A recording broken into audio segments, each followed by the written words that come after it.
pad with some notes.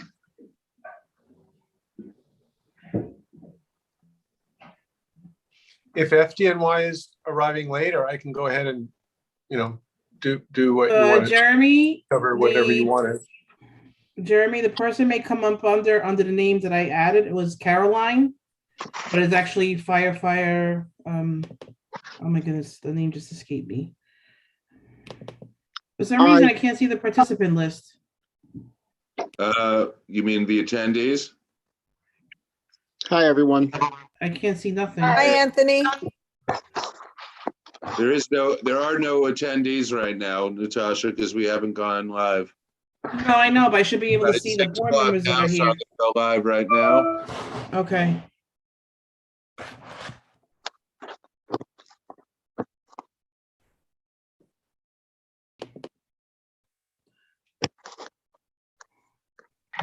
So I should be able to see if the FDNY person's here because they were added as a panelist.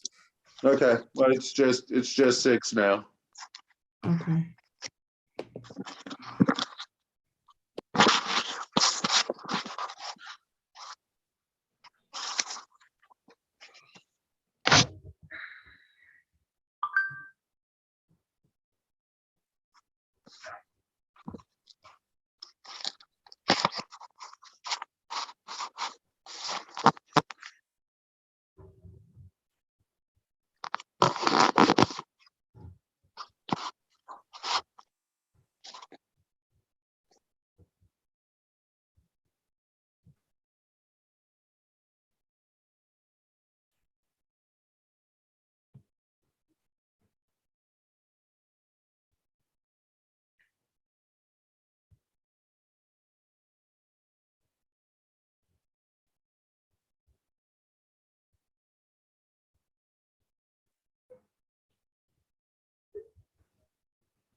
So the person making the presentation from the fire department is firefighter Detres, D-E-T-R-E-S, but it may come up under the name Caroline. So we just have to change their name. No problem. Thank you, Natasha. Jeremy, do they keep records? Oh, I see him. Hi. Records on the number of fires by zip code or anything, kind of like comp stats for They certainly keep records. You could ask them to get you. I'm just curious about that because it just seemed like in the last few months there's been a lot of fires, or maybe they've just been reported more. I don't know. I think they've been bigger fires than we've had some big fires in the past, but there have been a number of them in the past few months. You're right about that. We get the fire reports from the fire department and we forward those to you, Cynthia, but I'm pretty sure we can get a breakdown of the fires that have occurred in the community. We could request that if there's something specific you're looking for within a time frame, let me know and we'll ask. Yeah, I'll send that. So maybe we could include it in the minutes after this. That'd be great. Thank you. Okay, so it's 6:03. We'll start in 1 more minute so that we're respectful of everybody's time. I do see we have our firefighter here and a lot of the board members are here already. And David, our other guest, is here already.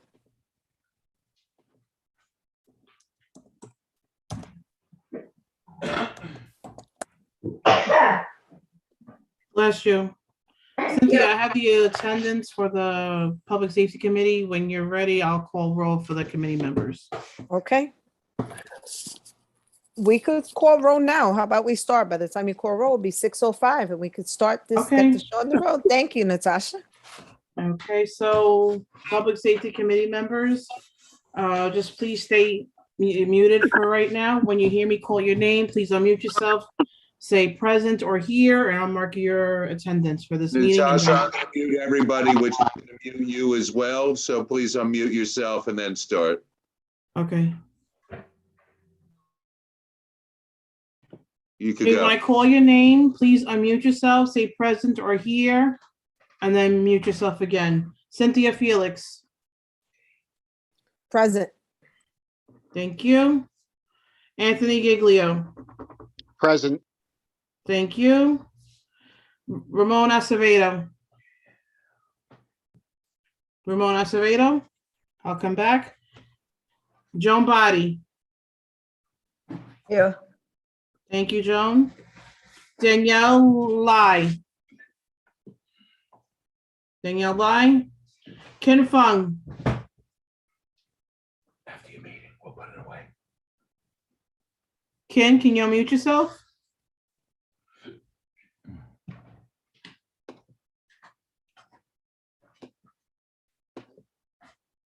Jeremy, can you try unmuting Ken? Ken? Okay, Yes, present. okay, thank you. John Garcia,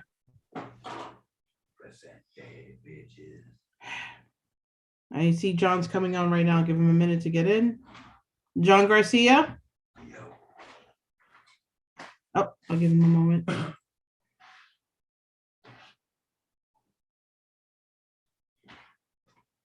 John Garcia. Here. Okay, I'll mark you present, John. Hector Gonzalez. Here. Thank you. Zachary J.C. Zachary J.C. John Johnston. John Johnston. I'm here. Oh, I see you. I hear you. Thank you, John. Barbara Lee. Barbara. Jimmy Lee. I see Zach's coming on. Paul Mack. Paul Mack. Sam Sierra. Brian Slater. Okay. Zach, unmute yourself to mark, so I can mark you present. Hi, how is everybody doing? Hi, thank you. And I acknowledge Sandra Alfonso, who is also here attending the Public Safety Committee meeting. Okay, that's it, Cynthia. Thank you so much, Natasha, and thank you everyone for joining us here today on this very important meeting. So today we have invited the FDNY to present to us some information on fire safety and prevention. We also have David Estrada, who is a board member, but is here as part of the Sunset Park bid to talk about the efforts he has made with the Sunset Park bid and the community to assist families in our community who have been affected by these devastating fires we have had in the last couple of months. I am going to start with David so he could give his overview of the efforts that were made. And I want to thank him and the Sunset Park bid publicly for all the efforts they made to really go in and support the families immediately, right? It was an immediate reaction that they had to support the families in our community that were really devastated by the fires that had occurred. I was just speaking before about that. While there has always been fires in the neighborhood in the last few months, it seems that there have been a large residential fires. And we really have to work together as a community to educate the community on how to prevent them, right? And have safety. But when they do happen, I'm happy that we as a community step up and support the families who have lost everything and were devastated. So David, thank you. Oh, thank you so much. And I want to be very careful and respectful of the agenda and time. So about how long would you like to spend on this, or does it matter? Or I can make a few brief comments and leave a make little a room few for free questions. comments. Yeah, that'd be great. Okay, all right. So, I mean, the committee members are probably well versed, but for members of the public who might be visiting, I'd like to take, a few moments just to describe the bid itself so you know who's speaking to you. My name is David Estrada. I'm the director of the Sunset Park Business Improvement District. There are 76 districts in the city. You've heard of Times Square and Union Square, but most of them are small, like Sunset Park. We cover Fifth Avenue between 38th and 64th Street. We're a nonprofit. We're an economic development and community service organization, and we're funded by a small assessment that is paid by the each build avenue. So collectively, all the buildings that are on Fifth Avenue support the efforts of our bid. The main things we do are like holiday lights, the September Street Festival, pick up trash, graffiti, and so forth. But about 4 years ago, not quite, there was the devastating fire up on 44th Street and 7th Avenue. I mean, this was monumental. 55, 57 apartments, and it was a complete loss of homes. And at that time, the elected officials in the area asked, could a nonprofit step up to be the fundraising mechanism to help support those families? Because political offices can't do it, right? So by law, so the council member and the assemblywoman and the congresswoman can't handle money that way. And we're a nonprofit. And so I learned how to do that. Like usually bids don't get into this corner of business, but out in Sunnyside, Queens, the year before that, some businesses had been burned out in a row of stores, and they learned how to do it. So they sort of transmitted the knowledge to us to be compliant with IRS and so forth. And we raised about $136,000 for those families for that other fire up on 7th Avenue. More recently, sadly, in November on 43rd Street, a building was severely impacted by fire. More than 30 people were displaced, 9 separate households, residential, and 3 businesses were impacted. And so once again, the elected officials came to us, then Council Member Menchaca and Assembly Member Marcela Mitaña's office said, can you do it again? So we did. And we raised about $12,000, more or less, net on GoFundMe. About 161 donors gave, on average, $75, $77. So this is a real, to your point earlier, this is a real community-driven response to take care of our neighbors. A lot of the kids are going down to St. Michael's or a Rise charter school, the local schools. There were some other fundraisers from within those school communities. We always work right next to that. And so we've recently distributed $1,000 to each household. I'm saying households very consciously. Many apartments were doubled up. So it's not door to door. We had about 9 families and 3 impacted businesses. We first distributed all of our disbursements to the households, and now I can just hand out the quick checks to the businesses. It's important to note a few very basic things. Because we're a nonprofit, the donations that came in were tax deductible for the donors, but because it is relief for loss of home and loss of household goods and so forth, it's not considered income for the people who received the donations. It's a gift. It's a charitable gift, and it certainly doesn't make anybody whole. $1,000 is very, very nice, but these folks lost their entire households for the most part. If you were on that block in the recent days, there's a big dumpster out front, and they're starting to gut it and do work on it. But I'll leave it to FDNY to speak about the status of the project, the building, and what else. We worked from the contact lists that were provided to us by the Assembly member's office.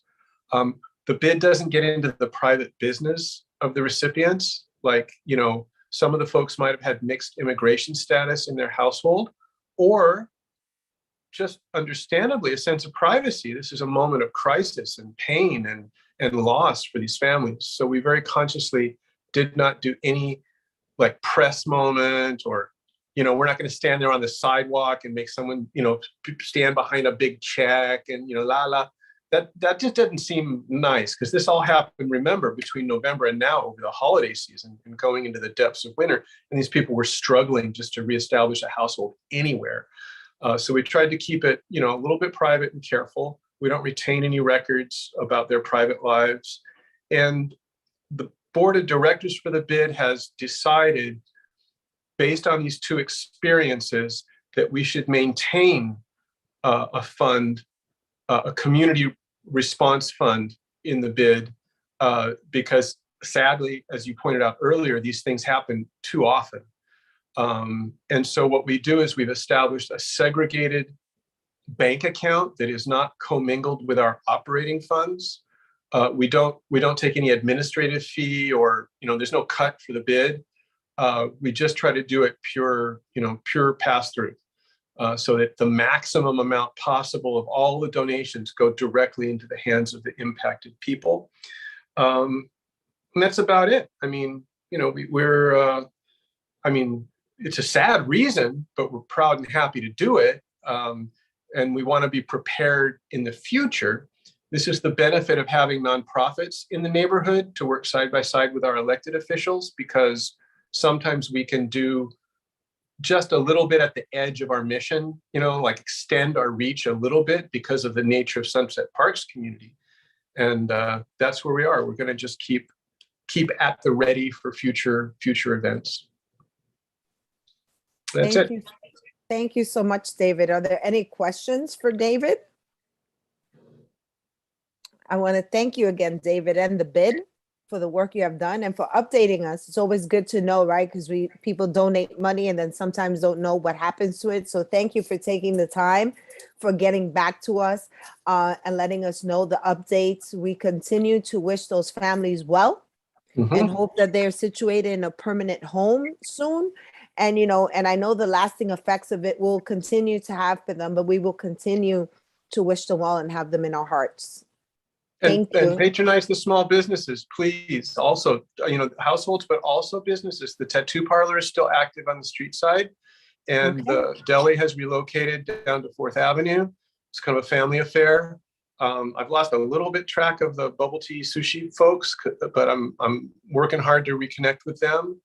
But these are the things that matter when you decide where to spend your dollars, and whether you're going to go order for Amazon to deliver on your doorstep from some poor exploited worker, or maybe you pay 50 cents more or not, but a familiar face, someone the ability of these businesses to recover from a disaster, whether it's a sinkhole or a water main break or a fire, a little business is like a little home. A lot of these people spend more time standing behind the cash register than they do at home sleeping. So, your actions matter all the time.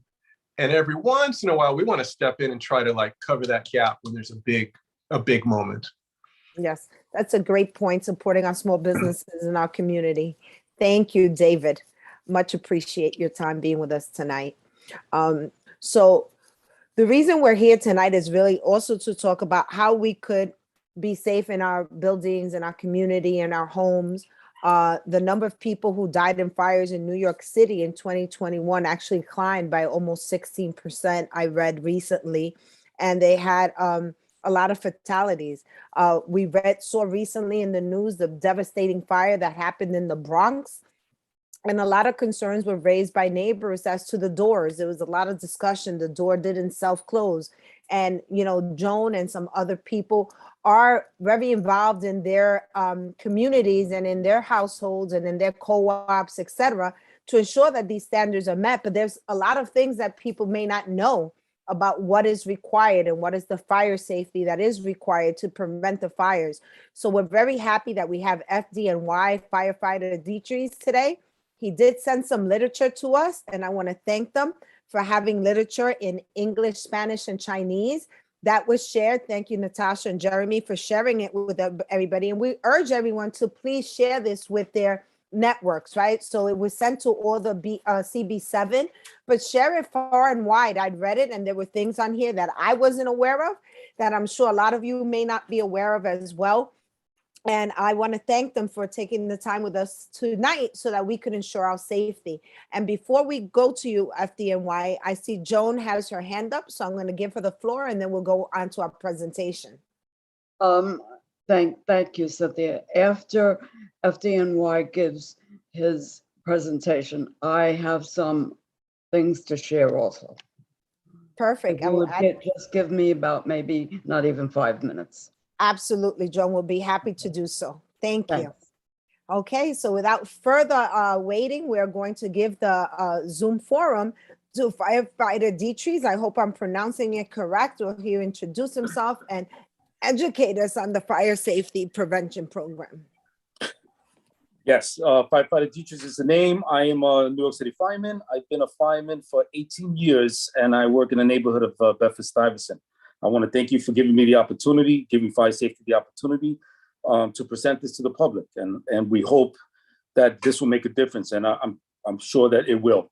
I want to start off with what we promote. We promote prevention, early detection, and planning. That's the cornerstone of our promotion. I want to start off with some fire statistics. As from 2020, we had 66 fire fatalities. 2021, we had 73 fire fatalities. As of February of 2022, we've had 20 fire fatalities.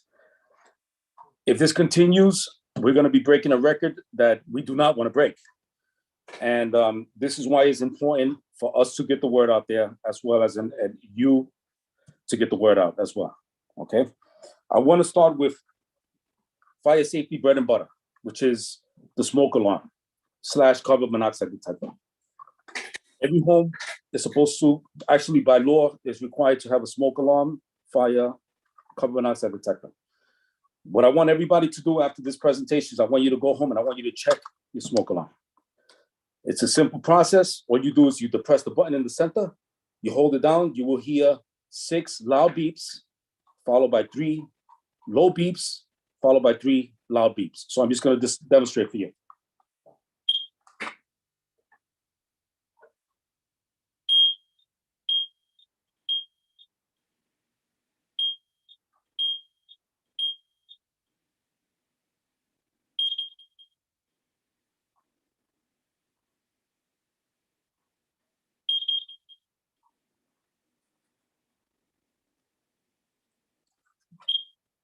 Now, fire safety, through the Red Cross, we have a program that we will install free smoke alarms, carbon monoxide detectors to apartment buildings for the exception of New York City Housing Authority. So the telephone number for that is 877 Red Cross. That's 877 Red Cross. And we will go at your convenience. You will call this number, we'll go at your convenience, and we will install the alarm for you. Okay? That's really important.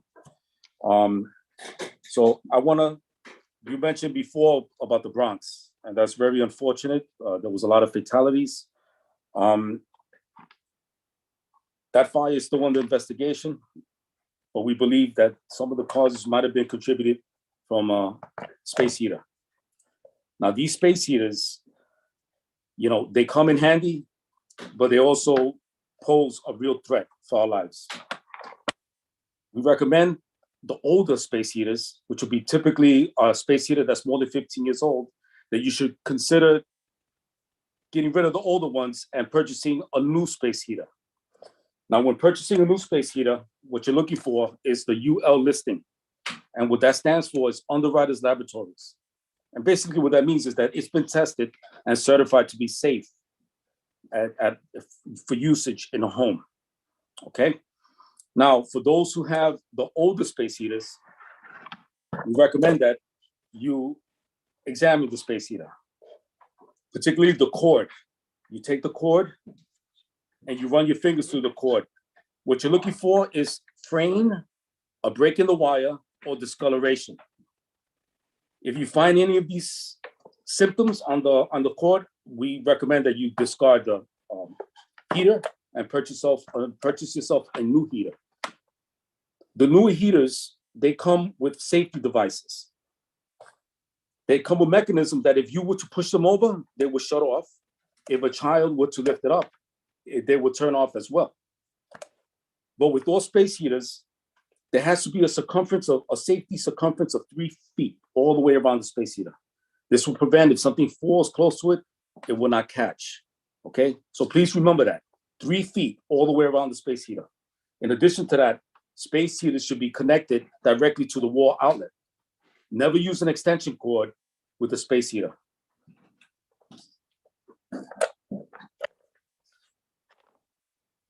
Now that we're on this topic with extension cords, these types of extension cords, these computer extension cords, they're actually, what they are surge protectors. they're not designed to hold heavy heavy electrical loads. So you never want to put multiple things on these. Let me rephrase it. You never want to put heavy demand electrical items connected to one of these extension cords. They overheat and they could cause a fire. If you need an extension cord, if you want to use an extension cord, we recommend that you get yourself a heavy gauge extension cord, which usually is a 6-gauge extension cord. As well as the space heaters, you want to make sure that it has a UL listing on it. And again, that is for Underwriters Laboratory. It's been tested and designed for home use, and it is safe to use at home.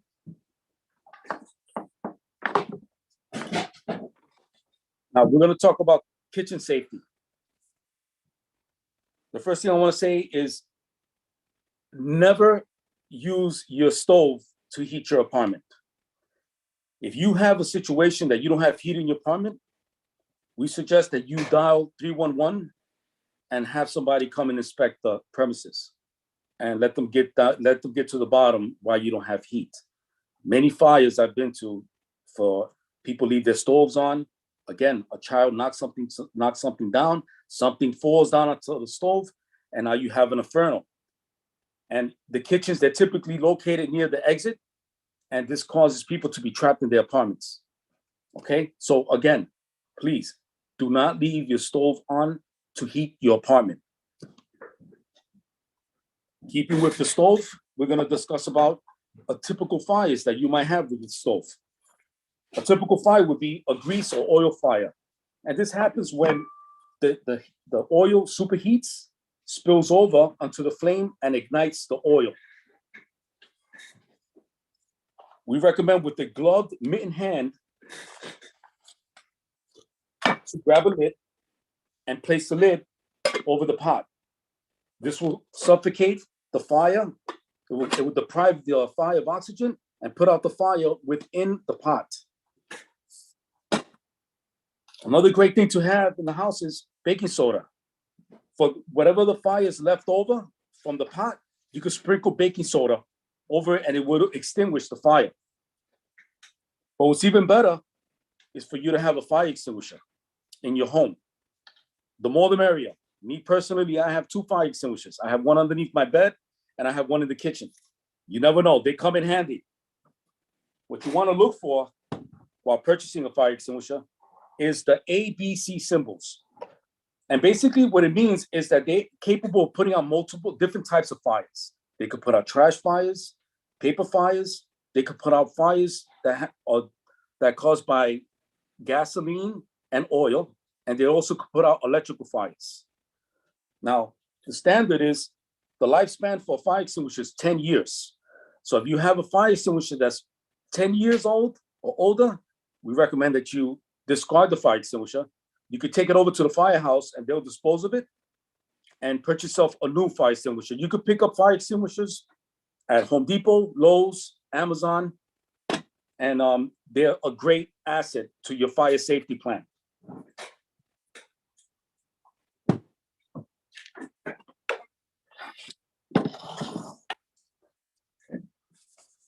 Now, along with stove, you got kids in the house.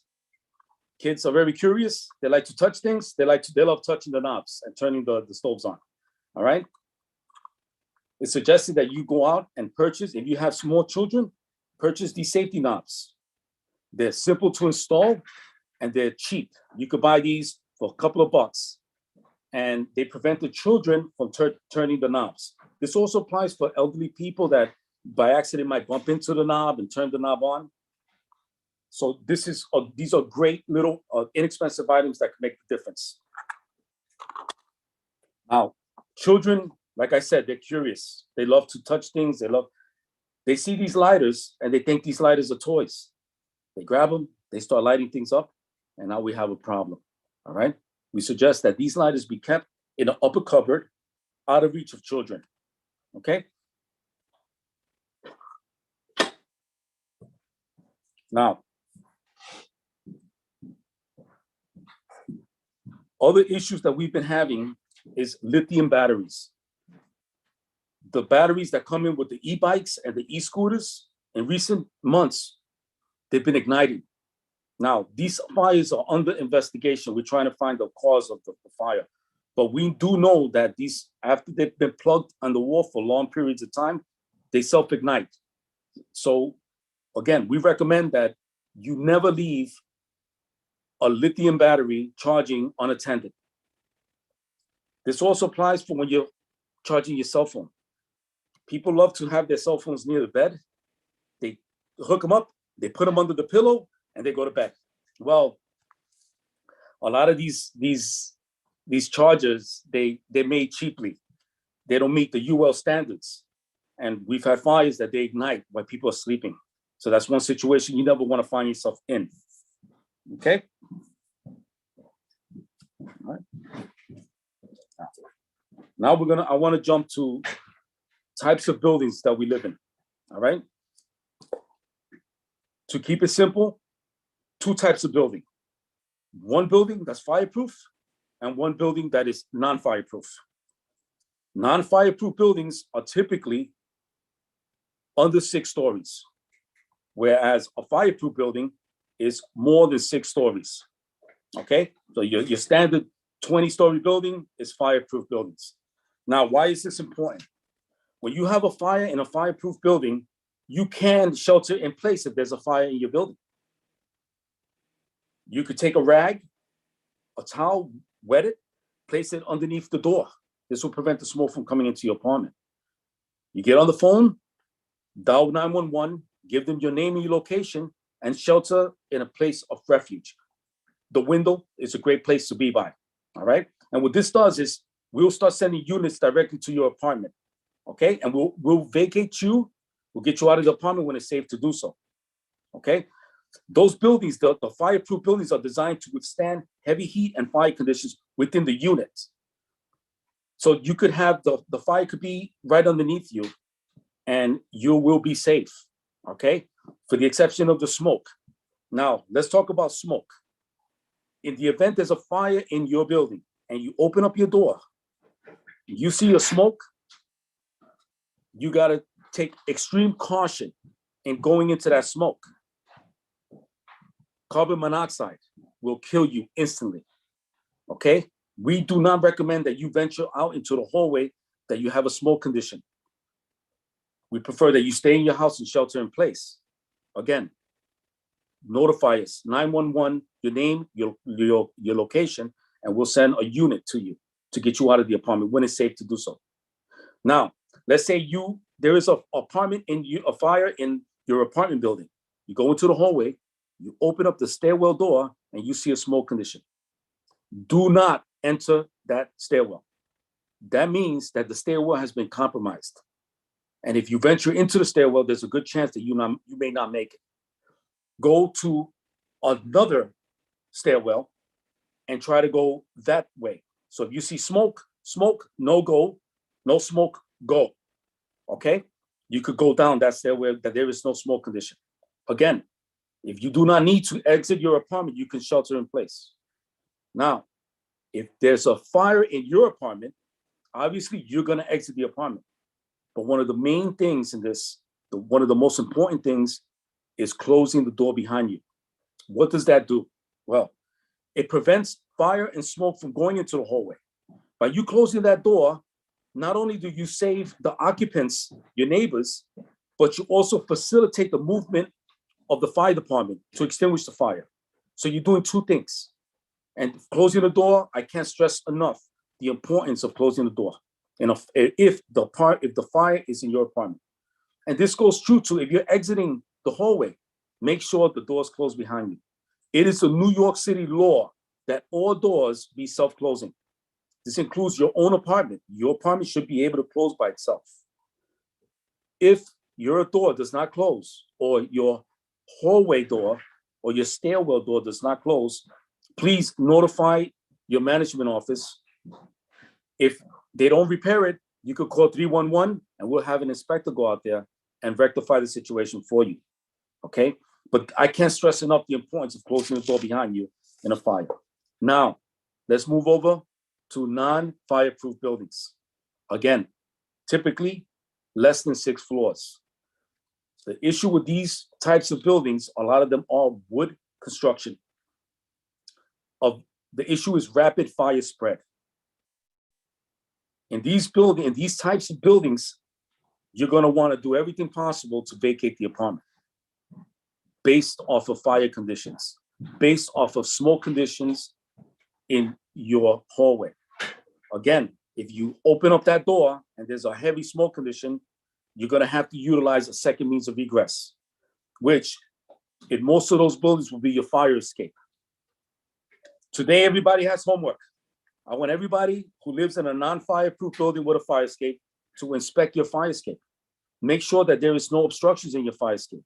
You should not have any air conditioners on your fire escape, the fire escape window. You should not have a lock on the gate on a fire escape window. You should be able to open up that fire escape, the gate on the window with your eyes closed. If you can't open up that gate with your eyes closed, there's a problem. Because if there's a smoke condition in your apartment, you will not be able to open up that gate and you will not be able to exit that apartment. So please, tonight, everybody, homework, make sure that your fire escape is free and clear of all debris, okay? Now, we're gonna move over to a fire safety plan. You remember when we went to school, fire drills? The same thing should apply to your family. You should be able to sit down with your children and your family members and say, listen, ask the question, if there's a fire here, what are we gonna do? How we're gonna get out and where we're gonna meet. This is a simple thing, but it could make all the difference in the world. Fires, they're the most horrible thing. People lose their minds, they get panic. Having a place to meet after, if they're in the event of a fire, is incredibly important. Not only is it to you, but if you have let's say you tell your family members, listen, if there's an emergency here, a fire here, we're gonna meet in the corner store. If you get there and you're missing a family member, that sets the wheels in motion. You notify us. Now we're going to look for your family member. Okay? So this is one of the things that you got to sit down with your family and your kids. Also, talking to children about fires. Kids make mistakes. I mean, I can't tell you the statistics involved with kids lighting things in the apartment, causing major fires. But if you take the time to talk to your child and say, listen, if you shouldn't play with matches, you shouldn't do this, you shouldn't do that. But if you do, you got to have the confidence to approach me and let me know. And I could take appropriate action. Kids get scared. They do things that they shouldn't do. They run into closets. They run into the bathroom.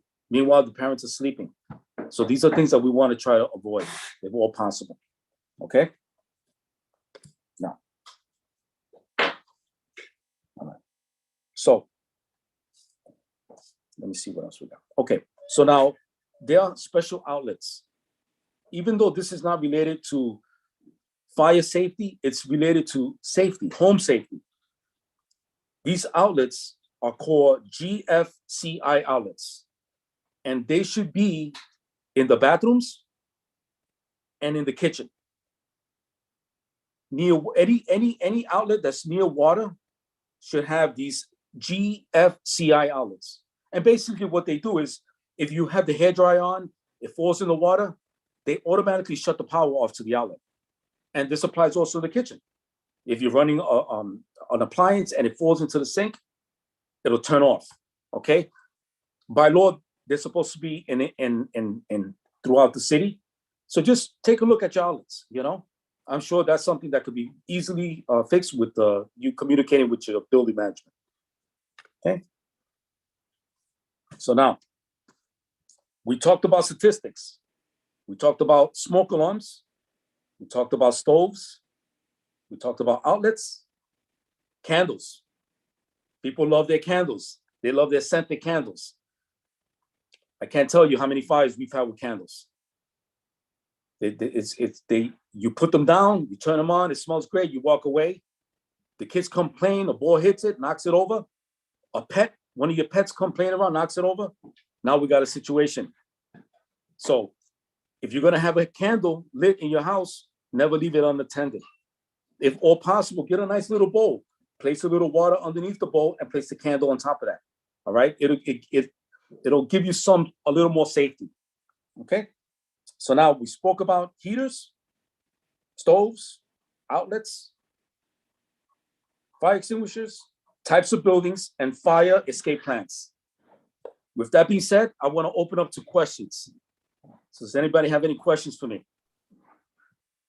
I have a question. Thank you so far for all the great information. So you mentioned type of buildings. How about 1 or 2 family homes? I've Okay, seen lots of fires in 1 or 2 family homes. Right. And also, can you talk a little bit about, I know very recently in Brooklyn, and I don't know if the area is, it was Bay 35th Street. So I don't know if it's Coney Island or Diker, where there was a gas explosion that it happened in one house and the other 2. Right. Also. So can you talk about like safety for gas explosion? Absolutely. Now, And then I'll have Natasha and Beverly. okay, awesome. Now, if you smell gas, you want to go. Okay. If the gas is not because the knobs are on, and if the gas is not in your apartment, or if you have no idea where the gas is coming from, go on the side of safety. Vacate, leave the apartment as quickly as possible. Call 911 and we'll have units respond. Okay. Gas fires, they're intense and they happen instantly. They're unforgiving. So again, if you smell gas in your apartment and it's not that your stove is on, then it might be a leak in the wall. It might be your neighbor's apartment.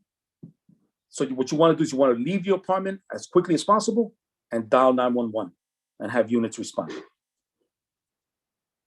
Okay, and then the second part about that, any suggestions for 1 or 2 family homes Okay. that may not have a fire escape? Like I don't have a fire escape. Okay. Yes. You can purchase a fire safety ladder. Kitty sells it, and they're relatively simple to use. My partner's bringing the ladder over to me, and I'm gonna demonstrate the ladder in a second to you. Okay. Again, if you have a fire in these types of buildings, this is why having a safety plan is important. This is an option I'm going to give you in the event that you do not have a fire escape in your apartment. So what happens, this ladder, it hooks up to the windowsill. Now, this will be facing outside the building.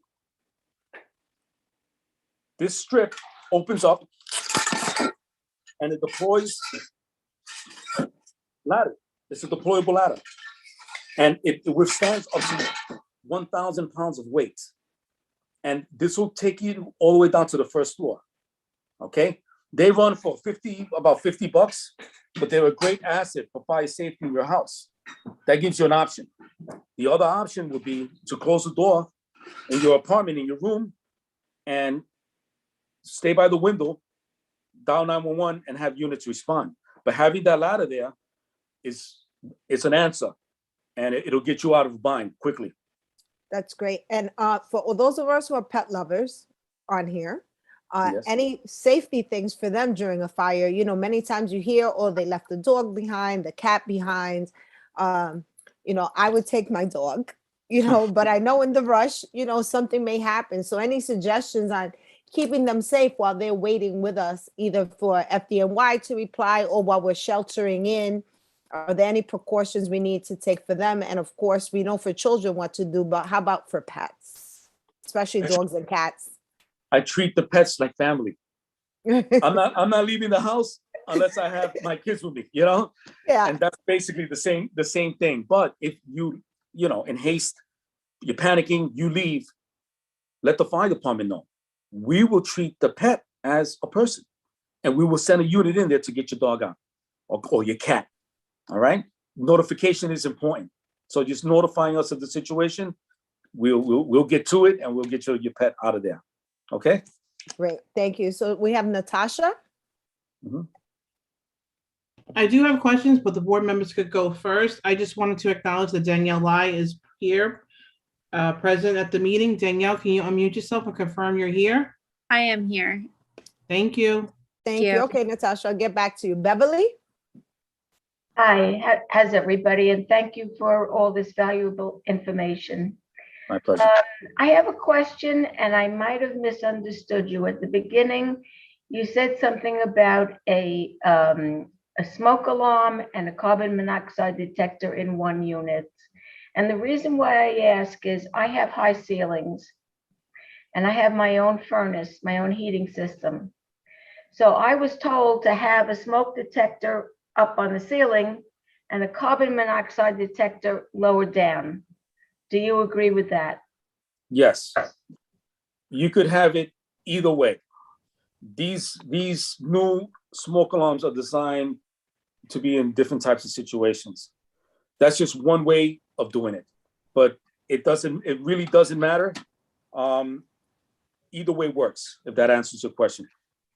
Well, that's what I have now. I just thought I was doing the right thing, and I guess it's okay. It is okay. Yes, you're good. Thank you. Thank You're you. Joan?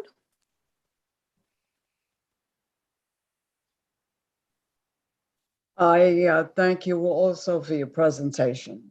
Thank you. I was telling everybody, not that a few minutes ago, that I am the president here of 8 building 69 units. And one of our units had a fire in the middle of the second week in January. And I thank God that we are all very solid concrete and brick. We're 3 floors, but 5 of my buildings have 12 apartments in each. And right now, I'm not sure if this was the cause, but the rumor is, I haven't seen the marshal's report yet, but the rumor is that it started in the dry event. Okay. And people don't understand that they have to have their dry events cleaned, if not on an annual basis, at least a year and a half. And unfortunately, people also don't clean the filter trays. Now, in your experience, do you see many fires coming from dry events? We have seen fires from fire vents. Again, go ahead. Do you recommend that they be cleaned annually? I do. I actually believe they should be cleaned semi-annually. And yes, depends on the usage that the dryer has. The more usage it has, the more you should inspect and have it cleaned. All right. Definitely the filter, the screen absolutely has to be cleaned after every single use. So that's really important, and that's a very good point. And I'm glad you brought that up. And if you can't clean it, you can have a company come professionally done. I'm talking about the main vent that goes on. Okay. Well, now, each one of us, we have our own washing machines, and the dryer vents are individual. They don't go into one central location. They exhaust individually. So, and being that this is a condominium, they have to do, these are homeowners, they have to have these cleaned on their own. We cannot, I can kind of demand, but that's people, they don't respond, and that's another story. well, you know what a good idea, I'm sorry, would be a good idea is of hand out flyers with instructions on how to clean it. They may not know. So this would be a great thing to do as far as the building is concerned. Yes, well, unfortunately now I have to really get tough with them. But, and on when, and I don't think people realize that this is a law. Every 5 years, homeowners that are in multi-dwellings that have sprinkler systems, and they have the standpipes that are attached to their buildings. Mhm. They have to have these inspected every 5 years in conjunction with the fire department.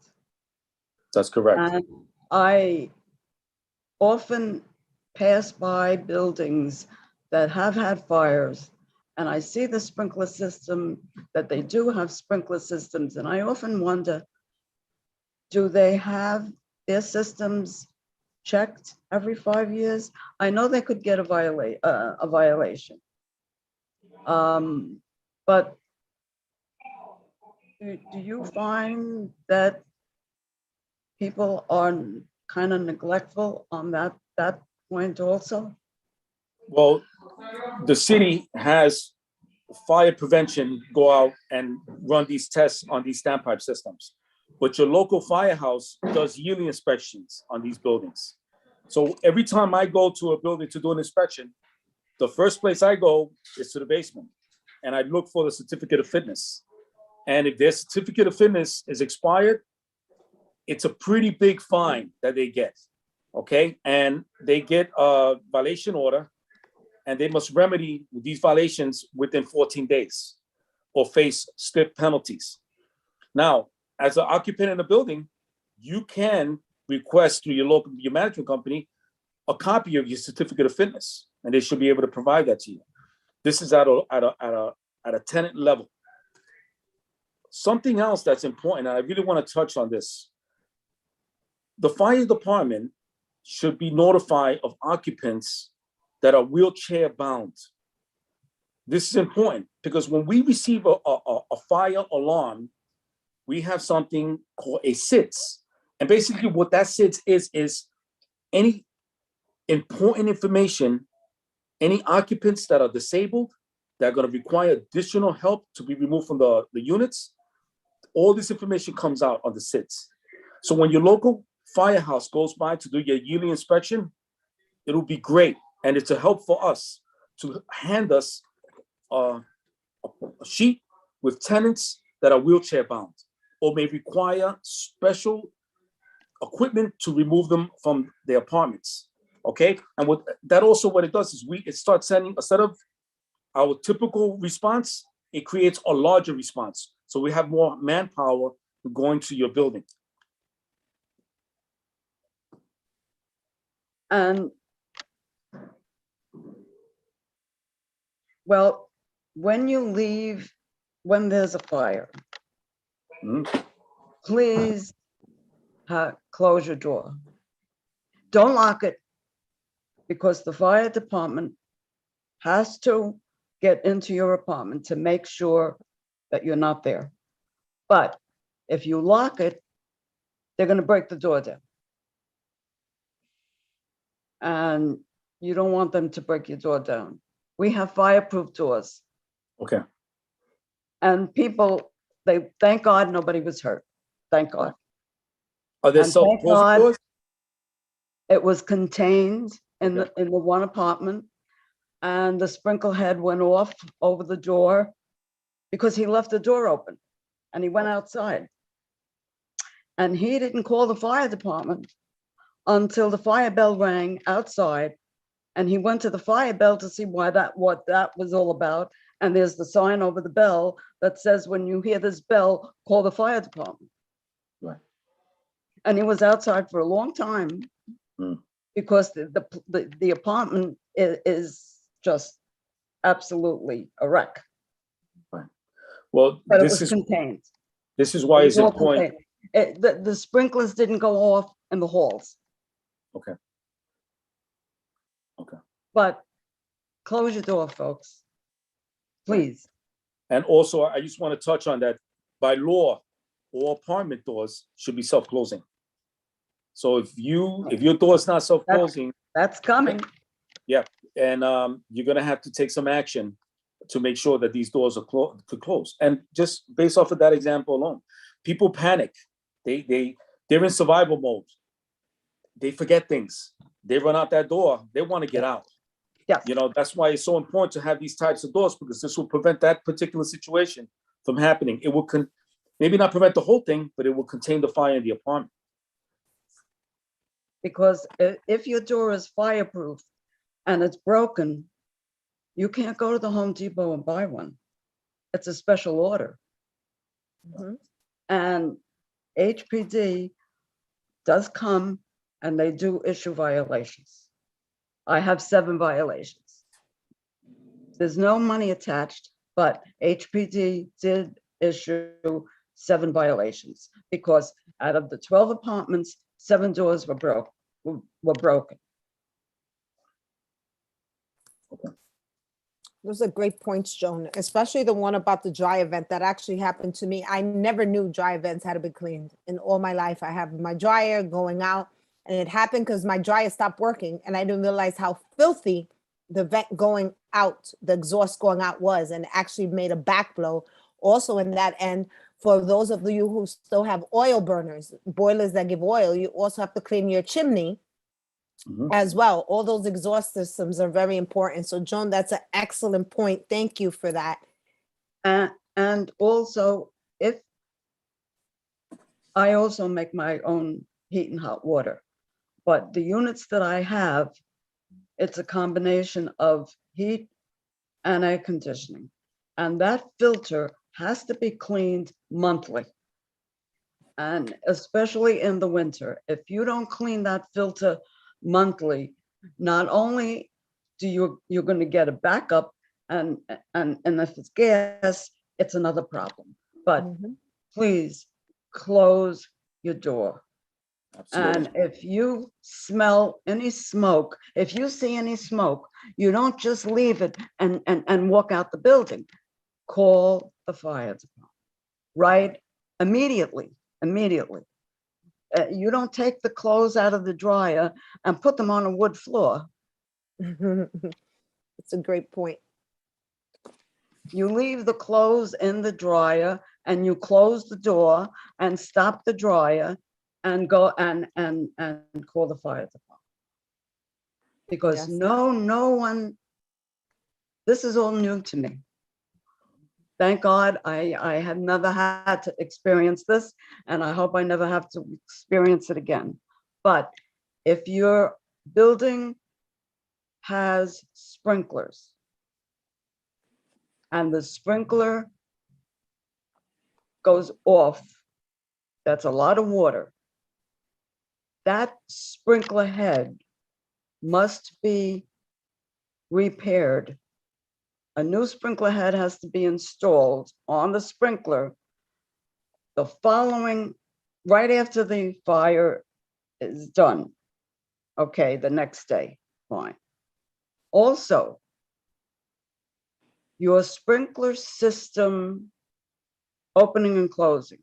Mine has a wheel that has to be inspected by a private company monthly to make sure that that wheel is always open, or the let's say the on and off, however, whatever type of system you have has Right. to be on and off. And they also have to be locked open as well.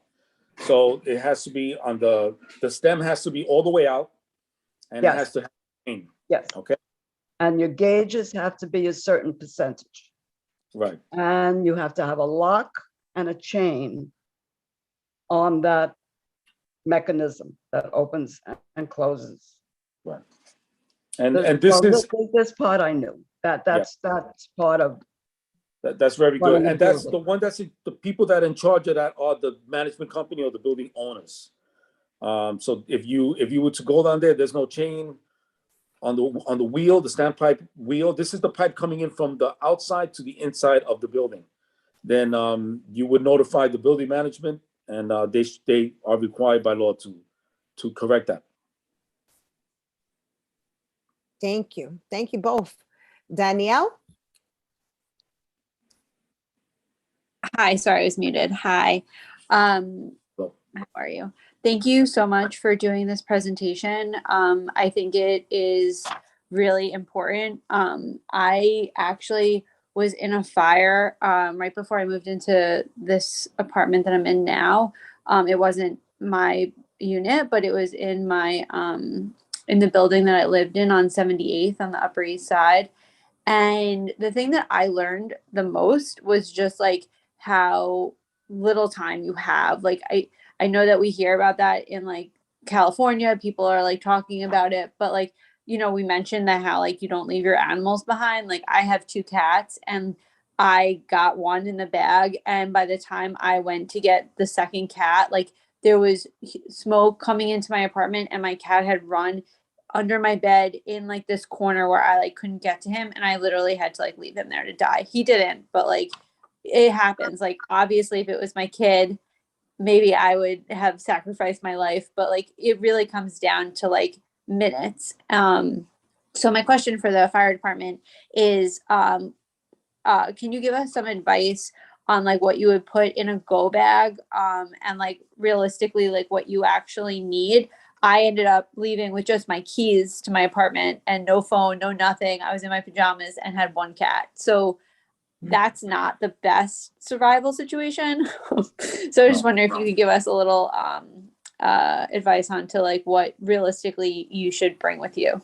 Well, think about if you were going to go camping for a couple of days. What would you need, right? You need clothes. In addition to that, you need money, your credit cards, and paperwork. People forget to have their social security card, their medical cards.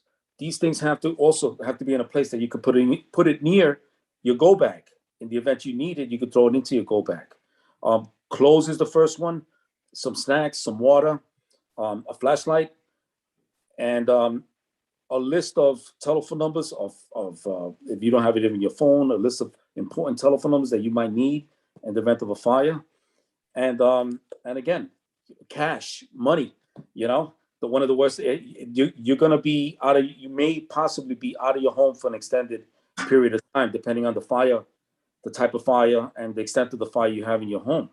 But you want to have at least enough to last a couple of days. All right. If it's cold outside, make sure that you have clothing that you can put on. Like you said, in a fire, the panic sets in. You can't breathe. All right. So you want to be able to grab that bag. If you got summer shorts in that bag and it's in the winter, it's not going to do you any good. All right. So you got to almost change the bag with the seasons, or have everything in there. Have shorts in there, have a sweater in there, have clothing that you, not only for yourself, but also if you have pets, have a little something for them as well. Maybe some dog food, a little cat food, a couple of bottles of water, and a place to a little cup that you could pour the water into. It's little things like that that are going to make all the difference in the world. Because after you have a fire, you might wind up, if you're not going to a loved one's house, you might be going into a shelter supplied by the Red Cross. And these facilities, as great as they are and as wonderful as the Red Cross operates, they might lack certain things. So you want to have your little creature comforts there. Also, a cell phone charger, little things like that, that you, in an emergency, those are things that might come into play. Okay? I hope that answers your. Thank you. And you gave me the idea for the fire extinguisher under the bed, which I will be investing in. So thank you for that. Awesome.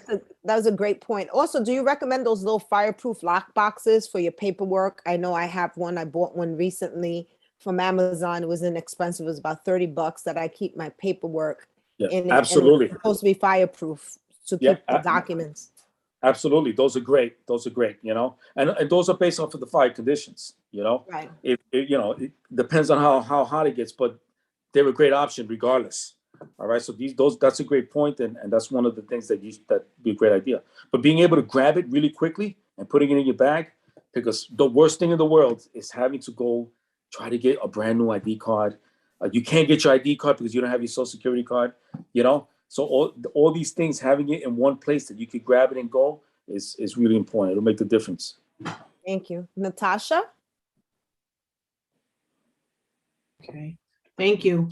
Thank you for giving this wonderful presentation tonight. I think this is very well needed with all the fires that are going on in the city. And I have a question. A few years ago, my landlord, I live in a multiple dwelling building, 6 apartments. And my landlord got notified by the city that she had to install on each apartment door a hinge that makes the door self-closing, Right. because of the issue of people leaving their doors open when they're fleeing from a fire. And I just wanted to know, is that something that's standard for all apartment dwellings? And the reason why I'm asking this is because that terrible fire in the Bronx where all those children passed away, and I believe it was reported that the reason why the fire spread so much, because the door was left open where the fire was started from. Yes. Now, that was a huge development.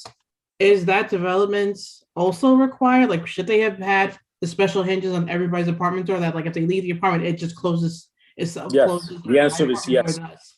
The answer is yes. And every apartment is required by law to have self-closing mechanisms attached to the hinge so that they could close. Either the hinge itself could be the device that closes the door, or a secondary device that will push the door closed. All right. But this doesn't only go for the apartment, but the hallway as well. The stairwell door as well must That's be right. self-closing as well. That Okay. makes sense. All right, thank you. You're welcome. Just to follow up on that, private owned building, family homes too, 1 or 2 family?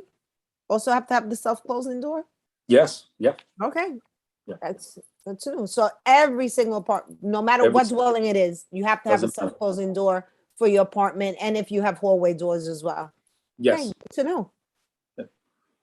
Are there any other questions from our board members? This has been very, very informative. I want to thank you for all the information. I know it's very educational for us, and Danielle and Joan. I'm sorry you both experienced fires. Luckily, you guys were okay. It wasn't in your apartments.